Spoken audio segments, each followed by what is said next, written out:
I have a very unusual story, and I'm excited to share it with you. I went through 2 years of chemo, couldn't even climb a flight of stairs, just incredibly weak, incredibly exhausted. Finished it, came back and raced Leadville, which is a 100-mile mountain bike race in Colorado. During the experience of my recovery, I learned some, I think, pretty incredible things, and I'm excited to share them with you.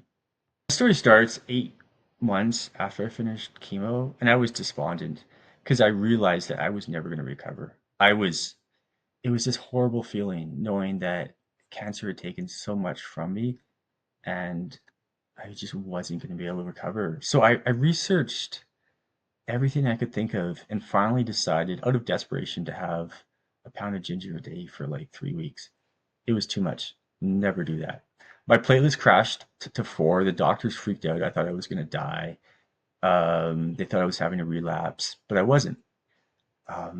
They couldn't figure out what happened. I mean, platelets of four, like probably should just die from internal bleeding, but I didn't. So they were confused. I was happy. And after a couple months, I realized that a couple strange things were happening. The one is I just didn't feel any pain anywhere. I couldn't overtrain. Like I could bike for 4 hours and I couldn't tell the next day that I had biked. I tried to overtrain, but I couldn't. It was the weirdest thing. My skin didn't burn or tan. It just was white, which was kind of strange. And there was this other cool thing where I couldn't feel any muscle pain in my legs.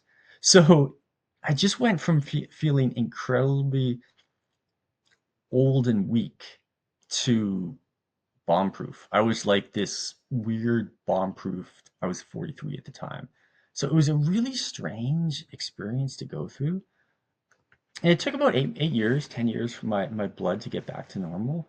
And now I'm sitting here, I'm 48. Chemo should have aged me by 15 years because it was 30 rounds. So my body should be like 63. And I'm like, okay, something's kind of weird now, because I'm pretty fit. I can do like 280, 300 watts without breathing hard, doing all these races. Like this is a little strange.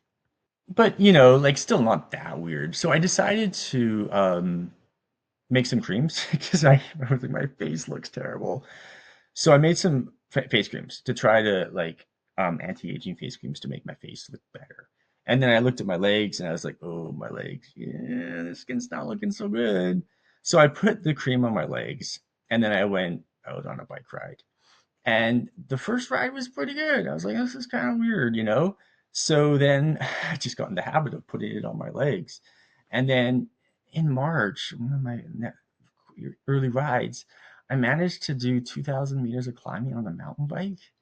Like, this is pretty good, at least for me. For the Americans in the house, that's 6,500 feet of climbing on a mountain bike. Like, that's pretty good. I was like, this is strange. And it's not normal for you to start the season and being like, why am I so fast? So I was like, I got to look into this. I realized maybe it's not so weird. And here's why is when you exercise, you produce free radicals. And that's a big part of why you're sore the next day. So guess what ginger does? It upregulates a signaling network called NRF2, which gets rid of your free radicals. So it's not that weird that ginger would increase my recovery. And then the next question is, well, why do you get faster? It turns out that most of the improvements from exercise are from this thing called AMPK. And you know what ginger does? It increases AMPK. So I was like, huh, this could be pretty big. So so I experimented with stronger and stronger creams, and it seems like it's working. It is one of these, holy cow, like this is a big deal.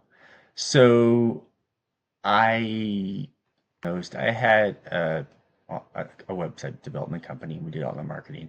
I was doing pretty good. I don't need the money, but I do kind of want to help people. So our mission, we're a nonprofit. All our profits go towards funding um, our mission here.